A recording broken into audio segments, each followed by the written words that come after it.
Well, well, well, well, well, well, well. How's it going, everybody?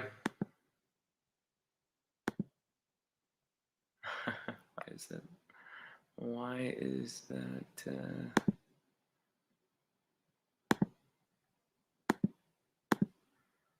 get that purple baby. Wow.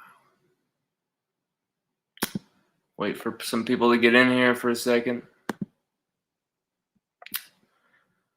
LSU fall to Auburn 24-19. Wow. Where to begin with this game? Where to begin? Because there's a lot of reasons why LSU lost this game, but most of it belongs to the offensive line and just some offensive failings that were just, oh my God, just not what we wanted to see here. It was somehow LSU were able to throw a wrench in their hot start. I don't understand how. I don't understand why.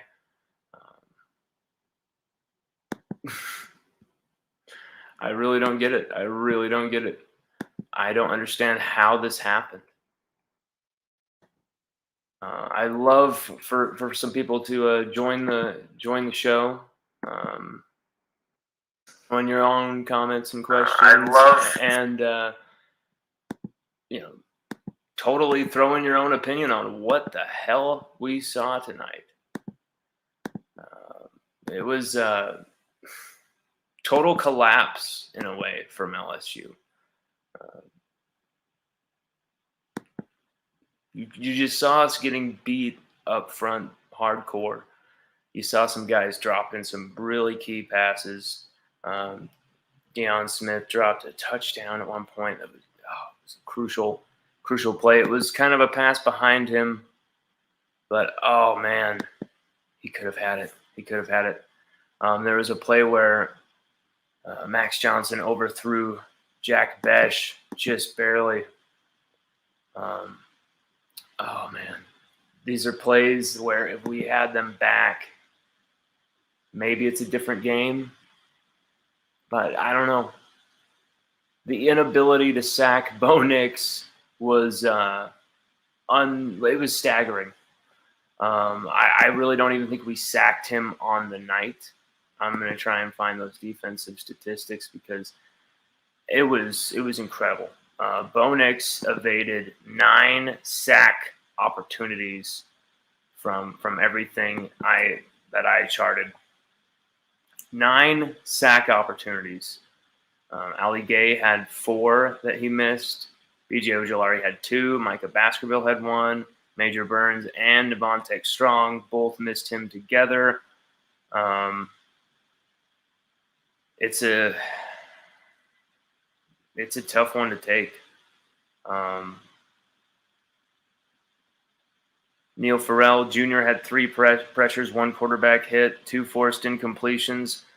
Ali Gay had 2 quarterback hurries, 7 quarterback pressures, 1 quarterback hit on third down, 3 missed sacks.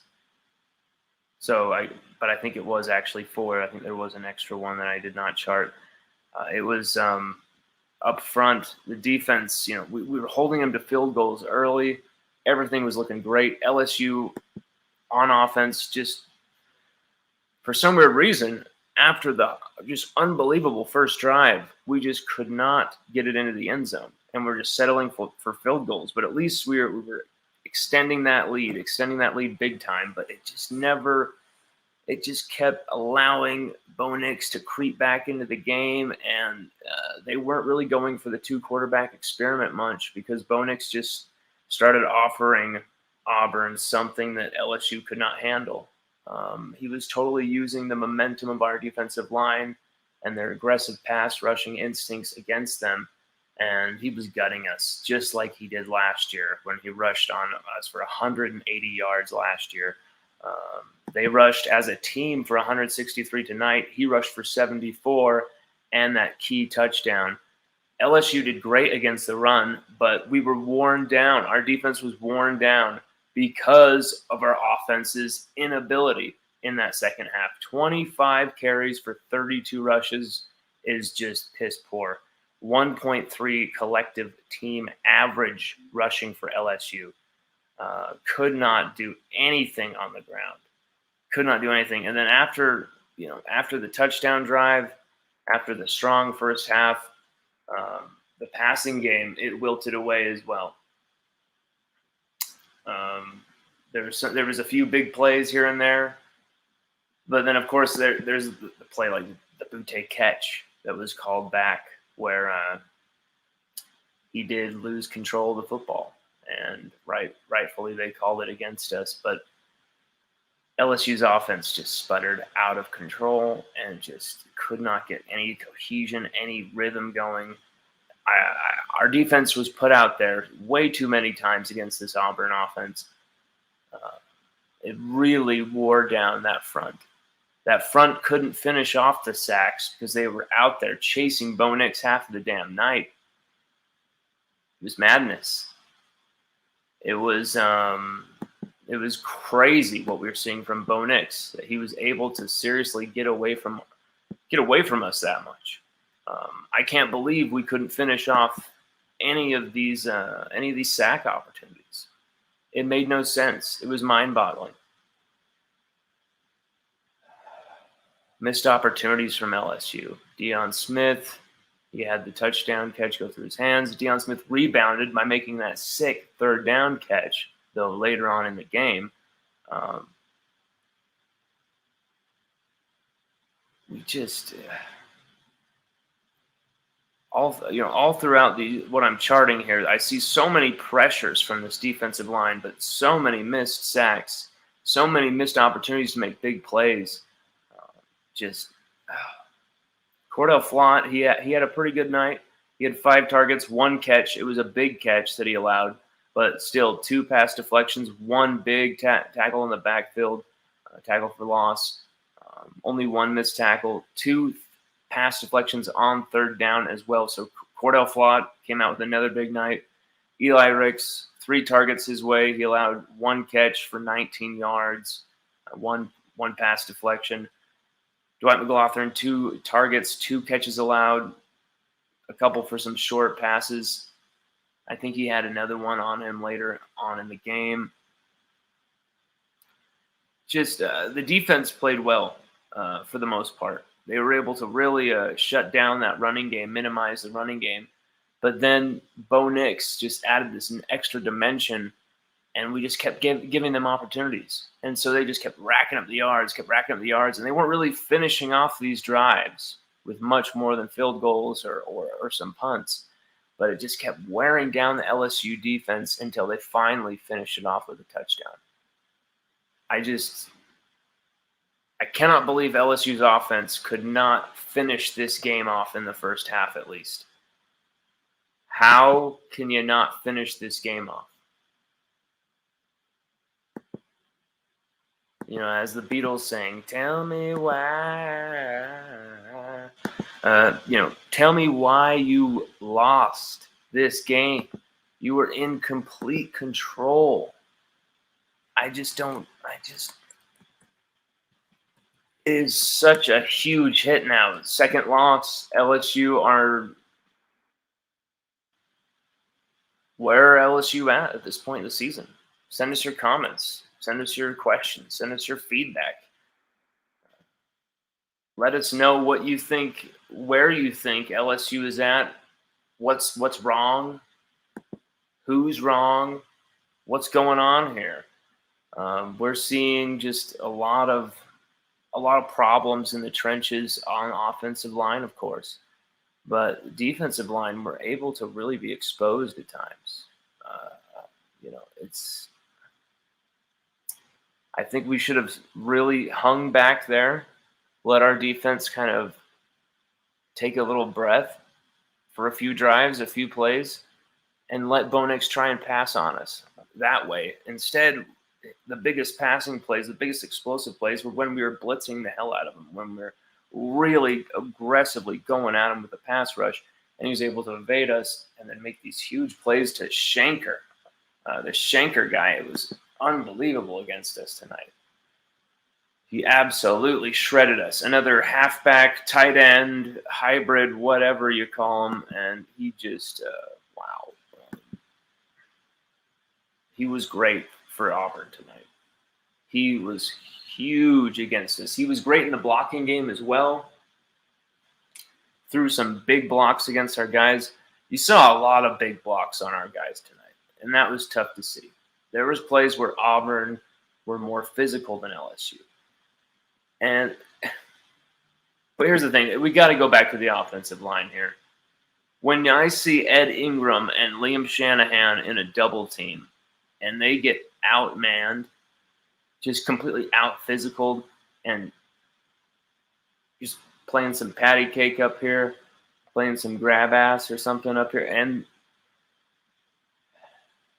Max Johnson steps up in the pocket and he is absolutely devoured by this guy because your center and your left guard, who's supposed to be an NFL draft guy, can't handle a double team.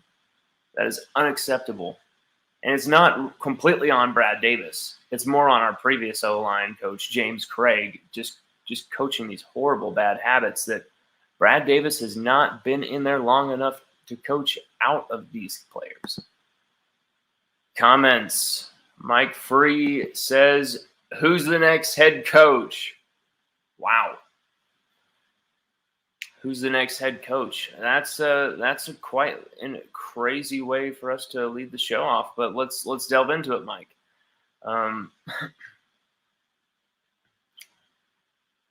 Should Coach Ed Orgeron be ousted after this type of a game? Is this on Coach Ed Orgeron that LSU's offense were incapable in the second half? Is this on Coach Ed Orgeron that Jake Peets sometimes doesn't mix up the play calling enough? Is it on Coach Ed Orgeron that the offensive line has failures across the board? You could argue that the James Craig hiring and then James Craig kind of devolving that offensive line could be a failure on Coach Ed Orgeron's part. You could argue that for sure. You could also argue that not every single thing could be on Coach Ed Orgeron's, could be his fault. But there are some worrying signs when you lose this type of a game, when you have that type of lead, and you have all those recruits there. This game wasn't just about 2020. About 2021. This game was about 2022 and on in the future. And we showed them some great atmosphere. We showed them some awesome highlights, some great players out there. But we also showed them that LSU has some deficiencies, and we need them, guys like Will Campbell, guys like Quincy Wiggins, guys like Jacoby Matthews,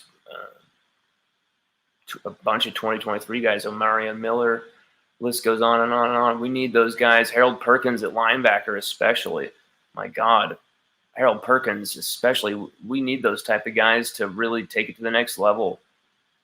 Quarterback like Walker Howard coming in also just solidifies the options at quarterback as well. Hey, look, Jamer's here. What's up, Jamer? How you doing, yo? Yes. Tough night, wasn't it, Jamer? How you doing? Ooh, Bobby Wagner coming in with some heat. Max Johnson sucks, he says. Bobby Wagner.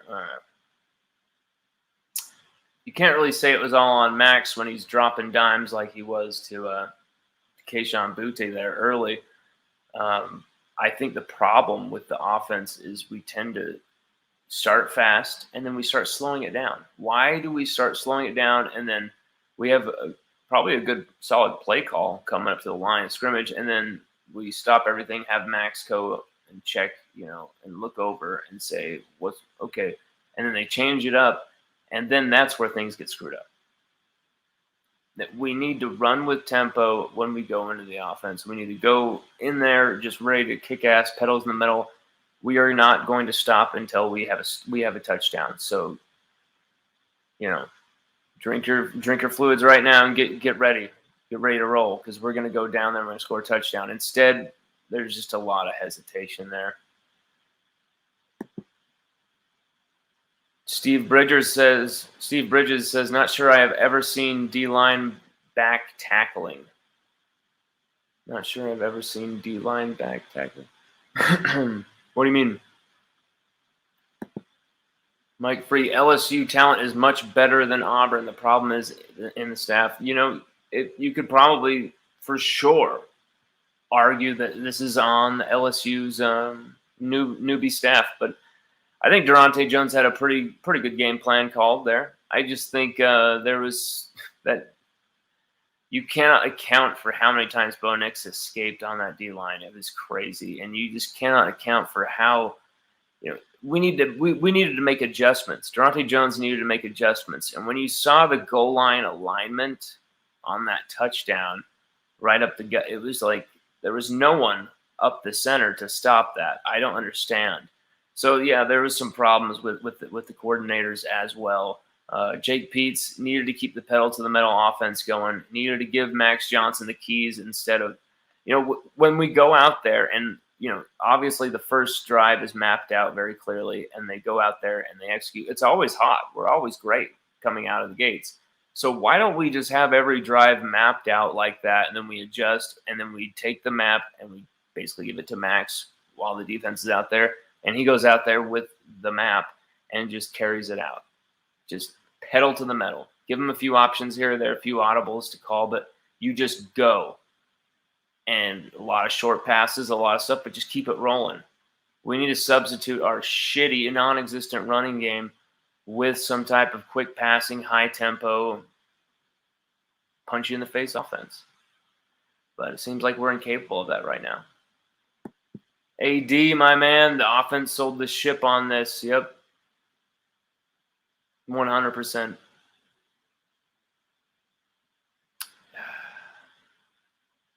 Kevin Howell, my man, defense played very good in my opinion. I thought Tank Bigsby was going to have a great day against us. He did not. It was Bo Nix. Bo Nix's legs set them free on those key third downs. That really gutsy touchdown run on us. I can't believe it happened again. After last year where he just powered over Jacoby Stevens, I said, I'm always going to respect Bo Nix after that. I'm always going to be a little fearful of him. He just seems to have something where he plays against LSU and something clicks on. Watch, he'll probably throw 10 interceptions the rest of the season. His streak of throwing interceptions will end. He'll lose a ton of games, but he will still have beaten LSU. Guarantee you. Ishmael Rivera's awful O-line and play calling. Indeed. Bad.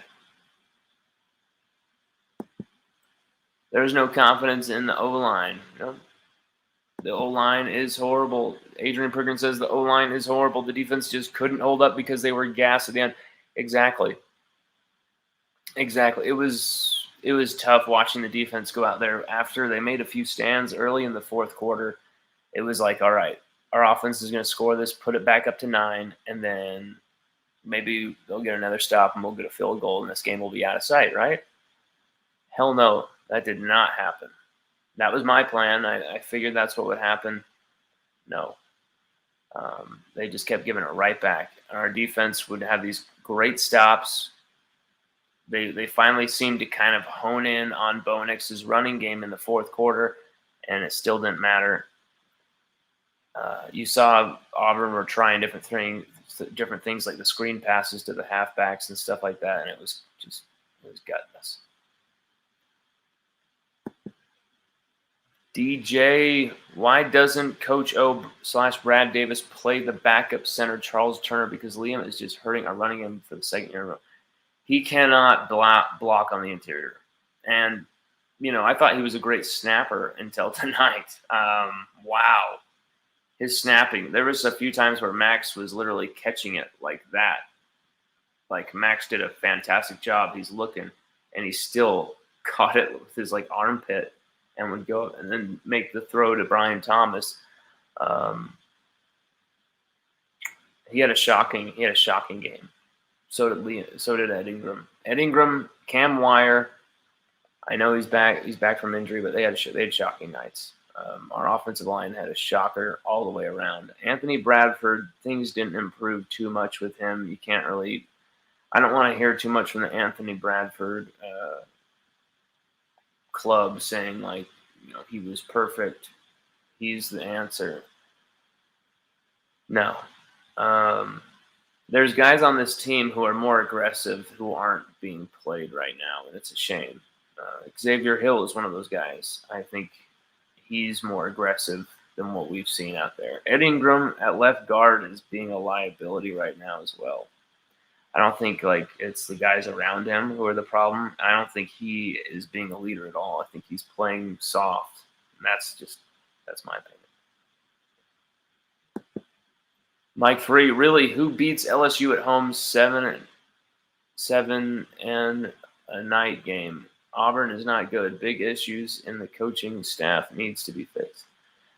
That's the thing. Losing at home in that atmosphere when we had that lead is unacceptable to any team. But to Auburn, a team who absolutely shredded us, ate us alive last year on Halloween, it pisses you off. I was sickened. I was sickened when triple zeros happened. It was just when the game ended with the interception. It was so tough. When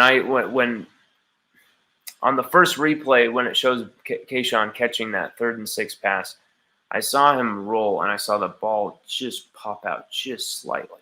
Did you see it? Because I saw it just slightly pop out, and I was like, "Oh shit! Oh no!" And when it went to 4th and 6, I was like, "Oh my god!" If he hangs on to that, maybe, just maybe. But then again, you never know. That's why you just have to finish these things off. When you are in control, when you have your hands on the wheel, your foot's on the pedal, you're absolutely just flying down that freeway, going 90, 100 miles an hour. No cop is around. No one's going to stop you. There's nothing on the road. You're just flying. You're loving it. Don't stop. Like, I don't understand how LSU could not finish this team off. This is Auburn, who almost lost to Georgia State, and we could not finish them off. Bo Nix escaped 9 sack attempts against the defensive line, who had the most sacks in the country. A defensive line unit who I touted as being the nation's best.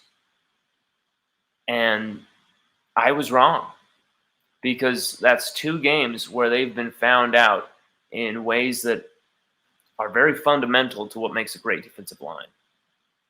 Being able to respond to the scramblers. This is where, again, we got found out.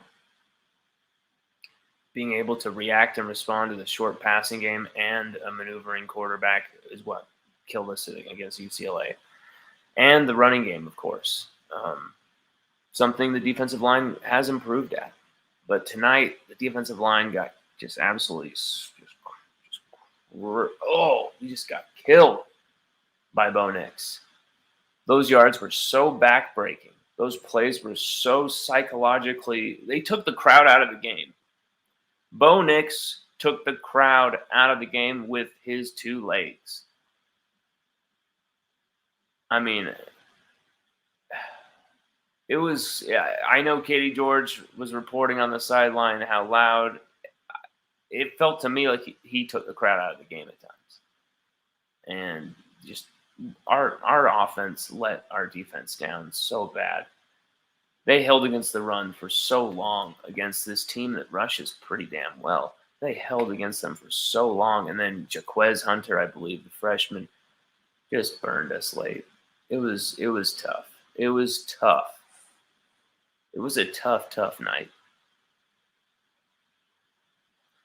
with all those recruits there. I mean, there was an army of recruits there. I think they can see the talent that this program has.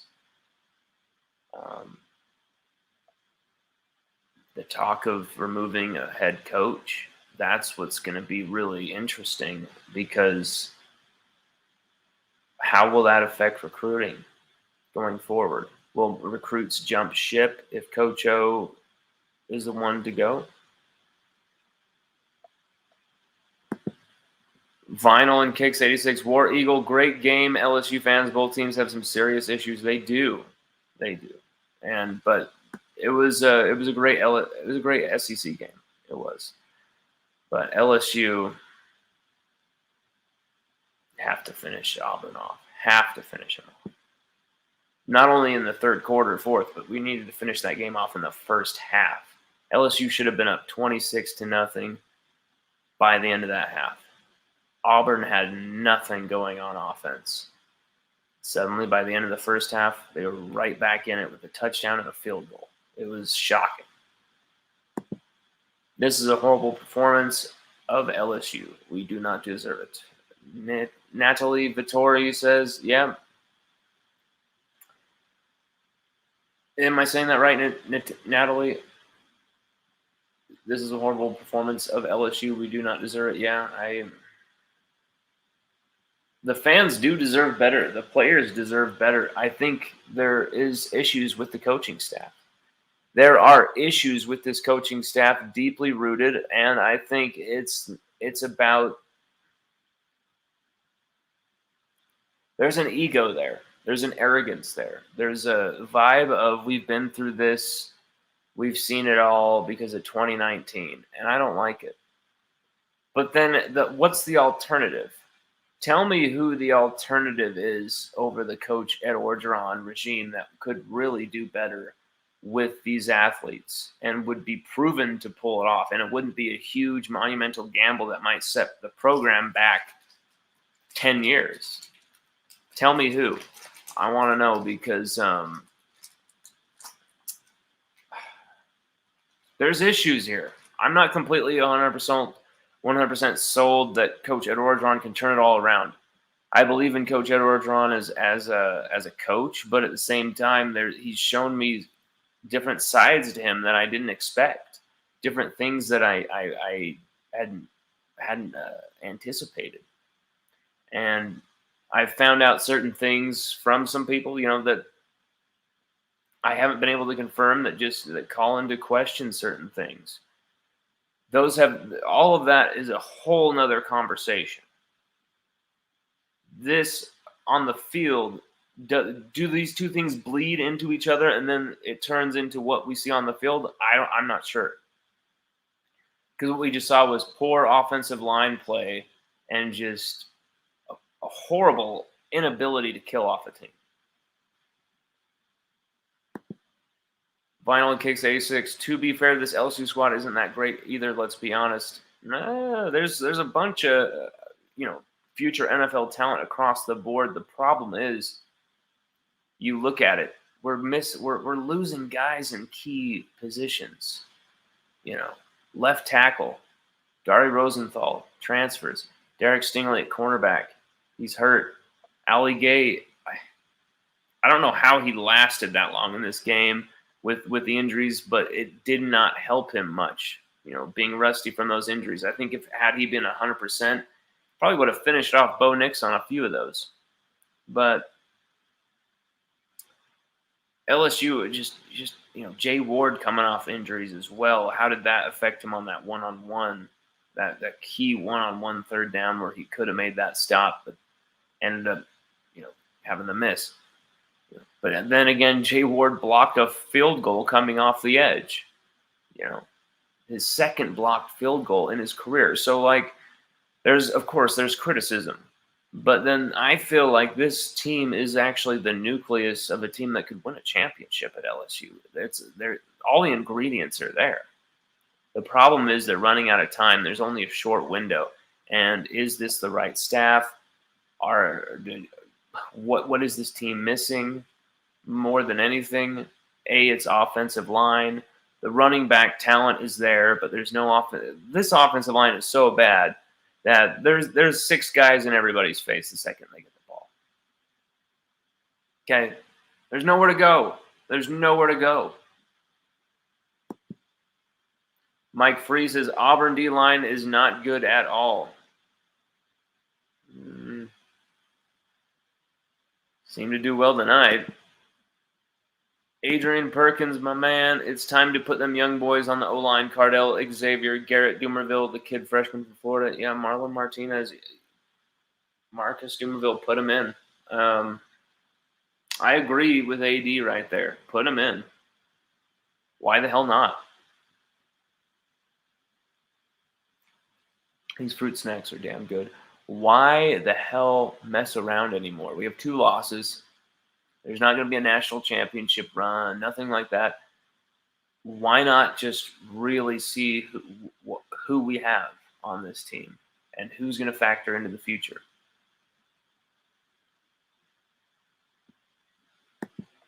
AD, put them all in. Hell yeah. Get Luke Fickle now, says Mike Free. A flavor of the month, coach with Ohio State ties, Ohio State blood. No. Pass.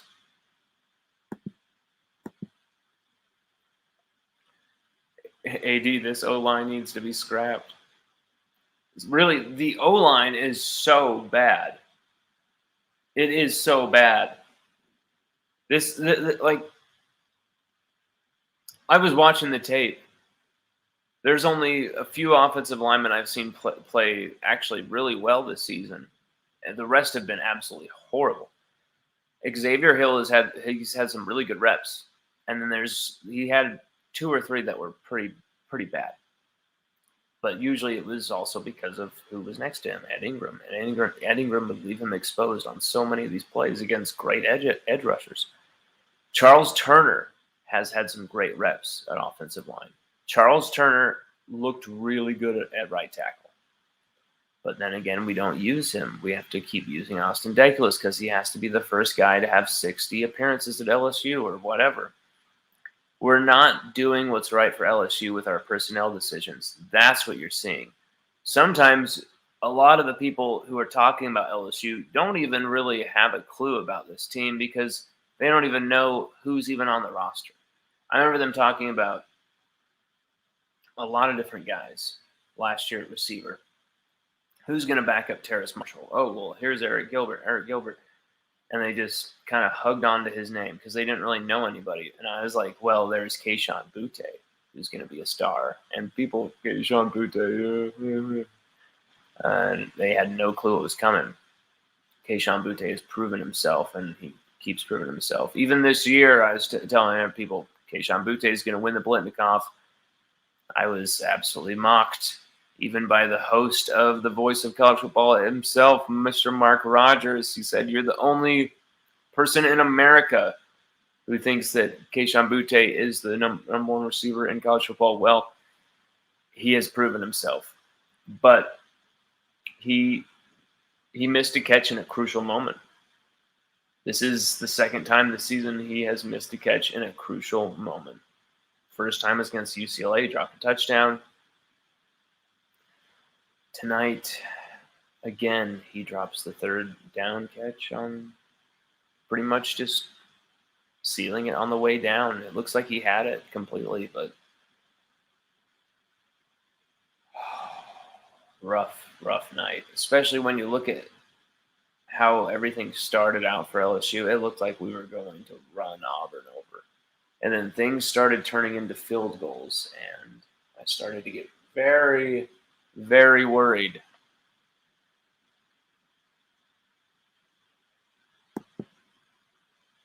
Can you imagine how it's going to be against a strong team like Kentucky? I think right now just understand this is what this LSU team is, and don't be so harsh on yourself and on your feelings when you're watching these games. Accept what this season might offer us. Because no matter how bad it gets, it at least will show us the truth of things. If Coach O is as bad as everyone says he is, if Coach O really should not be the coach at LSU, this season will prove you right. This season will prove that he is incapable of leading the program, should not be the face of the program, and he will not be the coach. Scott Woodward will get him out. But right now is that moment. Right now is that moment. Right now is that time to find out, to figure it out, to see who could potentially lead this program forward if it is Coach Ed Orgeron. If Scott Woodward believes he should continue. Maybe Scott Woodward's seen enough after tonight. That would be quite a shocking thing to me. I think if Coach Ed Orgeron were to be let go by Monday or something, I think that would be quite unbelievable. I don't see that happening. But you never know. Losing to Auburn does a lot of crazy things to people. Hell, Derek Mason would do a better job at LSU right now. LSU has better players than Auburn. Think about it, Mike Free says. No, they don't. LSU's players are just underperforming. That's what's going on. Alabama will beat LSU by 50 this year, Bobby Wagner says. Bobby Wagner says LSU 5-7 this year. Tristan Bryant, see you soon in T-Town. We ain't done with you. RXCJ says we'll be lucky if we even make a bowl game. Tristan Bryant, this is better than cable. Mike Free, Coach O is a good coach, but he needs coordinators. Yep. How about the coach from Bishop Sycamore? Bobby Wagner says. Well, Bobby Wagner is very obviously anti-Coach O. He always has been. But I bet you weren't in 2019, Bobby. I bet you loved Coach O then, didn't you? I bet you were the biggest Coach O fan on the block, weren't you?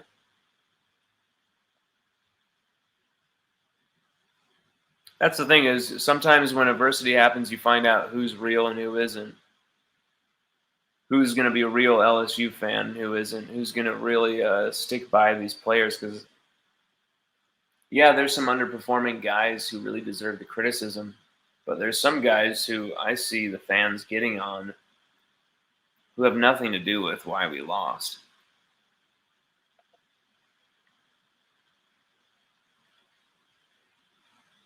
There's going to be a lot of criticism for the quarterback, Max Johnson. But can you really say Max Johnson lost us this game? You can't say that. What I would say is Jake Peets did not give Max the opportunity to win us this game. That's what I'll say. And I'll also say the offensive line didn't give him the opportunity to win this game. I'd also say the receivers let him down and did not give him the opportunity to win this game. Although, Jack Besh and Keyshawn Butte had big nights. So, yeah.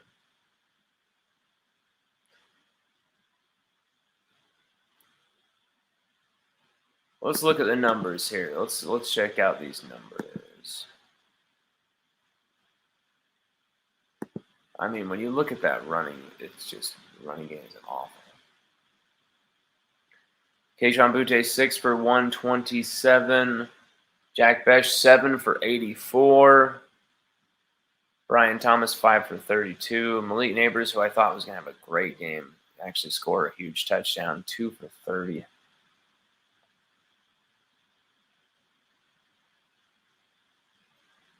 So here's what I find interesting. Ty Davis Price, 1 catch, 9 yards. Ty Davis Price, 5 carries, 18 yards. Why don't we get him the ball more? He seems to get good chunks of yards when we actually get him the ball. Why don't we find the time to do that? It just feels like LSU aren't running enough plays to get in a rhythm. And it seems when we are, we're not making the correct choices. And then we're scoring off of luck or just sheer individual talent from Butte, Besh, and Max Johnson. And it's just not enough. It's not enough at all.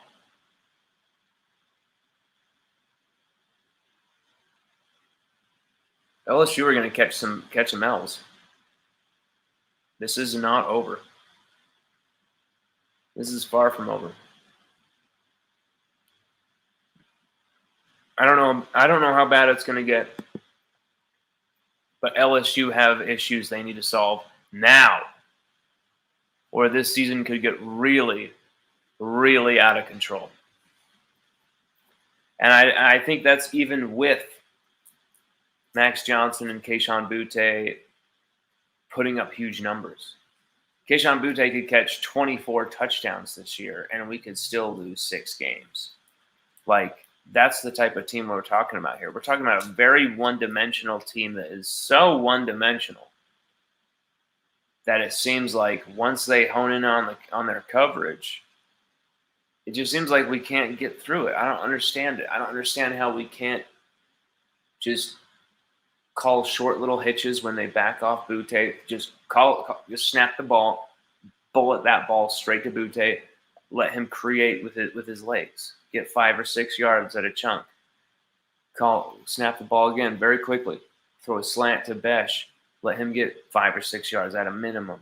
Like, just keep moving the ball. Keep the variety going. But, like, really go right at your playmakers and go right at the weaknesses of that defense, which is right in that middle. And we could not attack the middle of that Auburn defense.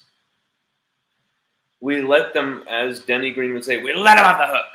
We let them off the hook. I'm going to shake the podium. We let them off the hook. We let them off the hook. We let them off the hook. We let Auburn off the hook. We didn't go over the middle. Why the hell didn't we go over the middle? Why didn't we go over the middle? Tell me. Why didn't we run any crossing routes? Where were the crossing routes? We absolutely just nail teams in the face with a nail gun when we do the crossing routes. Where are the crossing routes? There was no offensive variety whatsoever. There was a ton of deep shots that went to nowhere. Our offensive line literally put Max Johnson in harm's way on just countless occasions. And Max made some poor throws, including the interception. And altogether, LSU find a way to lose this game. Auburn didn't win this game. LSU lost this game. But if you're gonna crown a winner, an MVP of this game, you have to give it to Bo Nix. Bo Nix took this game from LSU. He took it from LSU. He came into our house and he took the game from LSU, and that should hurt. Our linebackers were anonymous tonight. I mean, just no big plays, no turnovers, no big plays. It's just, I mean, I saw a play where Damone Clark stopped, I think it was Jaquez Hunter or Tank Bigsby, where he blasts him. It was a cool hit. He smashed him right out of bounds just before he could get to the pylon. And then he gets up and goes, yeah. And I'm like sitting there like, dude, if that was 4th down and you shut him down like that, hell yeah, flex all you want. You just shut his ass down. It's 2nd down. And the next play, of course, they just walked right past Damone himself. Stop the damn flexing when you're getting your ass pushed around by Auburn. who are probably going to lose 4 or 5 games this year themselves.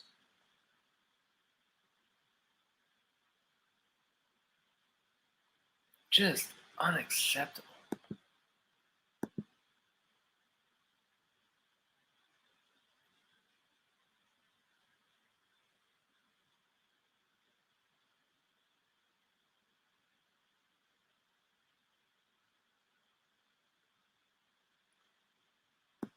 The I Suck Bowl goes to Bo. I don't know what you mean. I mean, yeah, Bo Nix isn't the best quarterback, but he kicked our ass tonight. So, Rodney Wardam Eagle says, "Good game, War Eagle." LSU totally let Auburn win this game.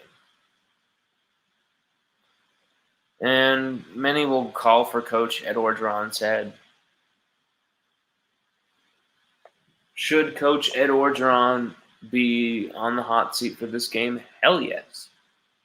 Should he be fired for this game? I don't think we're there yet, but it's getting closer.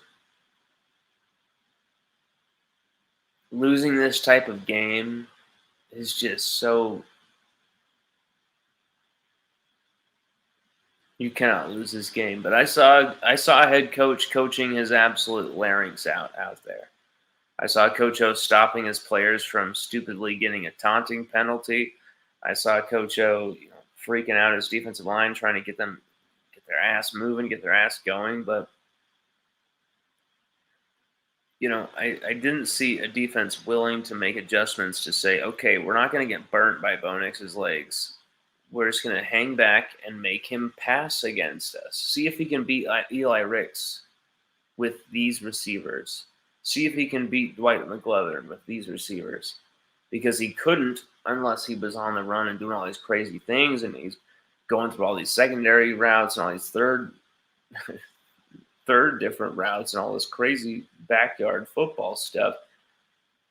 That's when he's completing these passes against our guys. And we just could not handle it. We fell asleep every time. Our guys would just be like, oh, shoot. And it was like, you thought the play was over. You thought, sure, Ali Gay was going to collect another sack. Sure, Ojulari is going to collect another sack. Well, wrong again. Even Mason Smith absolutely had Bo Nix. And Bo Nix still was able to, fling the ball out. It was a joke.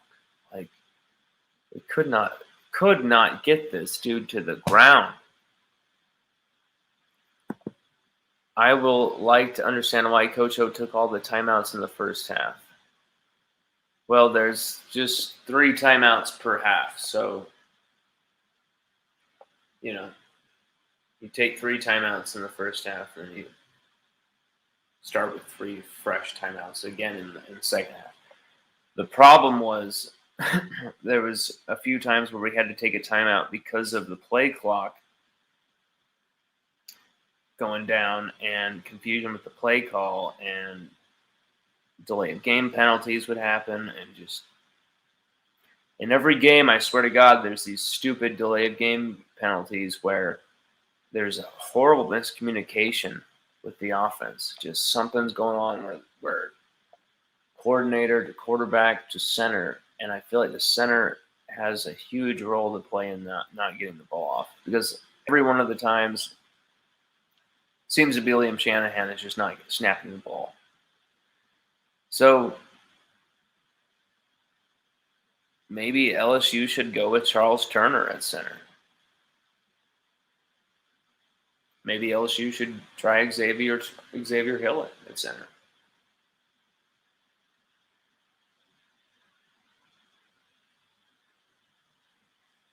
There's so many issues at LSU.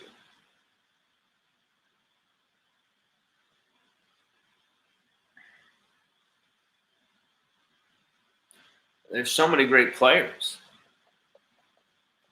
But it just shows one game can be the difference. One touchdown, one big play can be the difference between feeling like this or feeling like, hey, we're 4-1, we got through it, We can keep winning these close games. We can keep going through this type of attrition, or letting it slip through your fingers like this.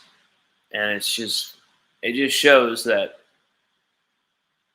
winning these close games may paper over the cracks when you have truly, truly stellar, unparalleled type of players. But I feel like this LSU team only has that in certain spots and are not a complete team.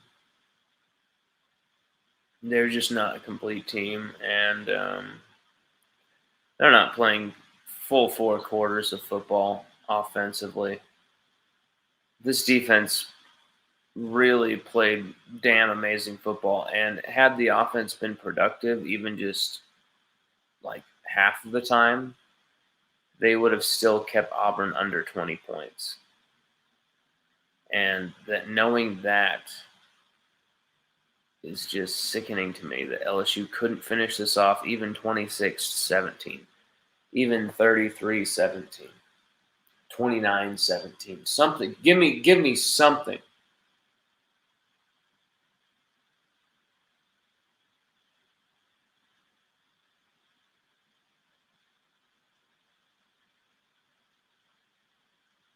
Wow.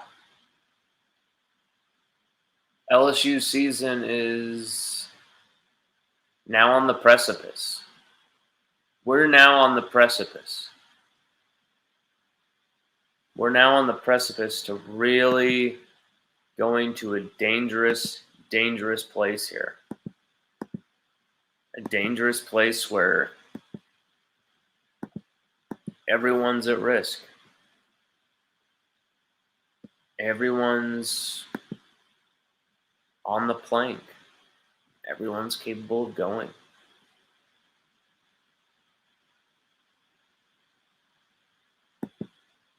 God, you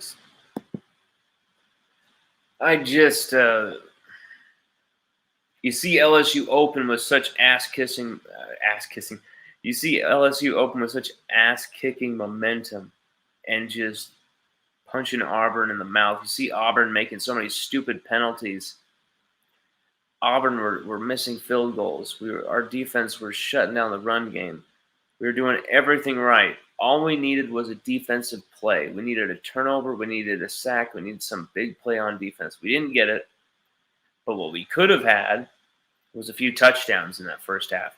Had we scored even just 2 touchdowns with those field goals, and substitute 2 of those field goals for touchdowns, LSU wins this game. Instead, LSU cannot finish these drives off with touchdowns. It comes back to bite us in the ass because our offense still could not get it together. Settling for field goal after field goal after field goal after field goal after field goal. It just, once you start playing offense like that, then it's suddenly you're settling for punts. Settling for punts. I mean, it felt like we wanted to see Avery Atkins pass some type of punting record or something. My God. Ugh. Ugh. How the hell did we lose Auburn? Now J-Boy is going to be able to brag all season long. Do you realize that?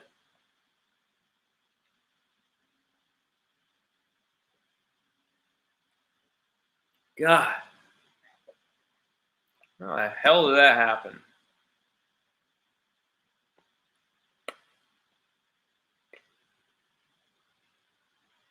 Unbelievable. Unbelievable. I'm just I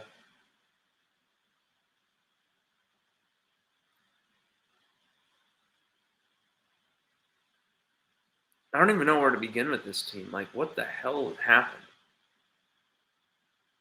We lose Dari Rosenthal. The whole Eric Gilbert situation thing happens. We have almost 30 billion freaking injuries going into fall camp. Even in week 1, So many injuries, so many injuries. Derek Stingley Jr. out. Kevin Falk has a horribly tragic death in his family that takes him off the sidelines and causes a huge bunch of pain in the LSU community as well. Even the Miles Brennan injury take him, out of contention on the sideline as well. Trey Bradford and John Emery Jr. not being able to be eligible.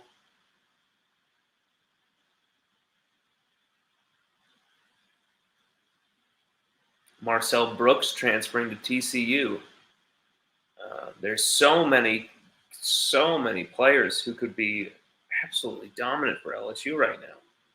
Dante Starks was a fantastically talented linebacker member of the 2019 team who just could not stop himself from getting into trouble. But I just don't get it. I'm so sick of being disappointed by this team. I'm so sick of watching that type of lack of effort on the offensive line. I'm so sick of watching the lazy blocking. The defense is completely 180 from 2020. They're playing way harder with a ton more effort. The problem is the offense. The offense didn't finish the job tonight. I know everyone's going to freak out about Bo Nix rushing on the defense, and yes, that was bad too. They needed a turnover as well, but this one is not on the defense, especially when they held all of those plays, except for a few of them, to touchdowns after these crazy back-breaking plays by Bo Nix. But I feel like my brain has been scooped into a blender of ice and mixed with ketchup and is floating in a dessert that is being sang by Roy Orbison. Like, what the hell just happened? I feel like I'm on a Jim Carrey acid trip bender with Robert Downey Jr. And I feel like we're having breakfast with Richard Dreyfuss. Like, I don't even know. Like, I feel like Matthew McConaughey just ran naked through my living room. Or did we just lose to Auburn?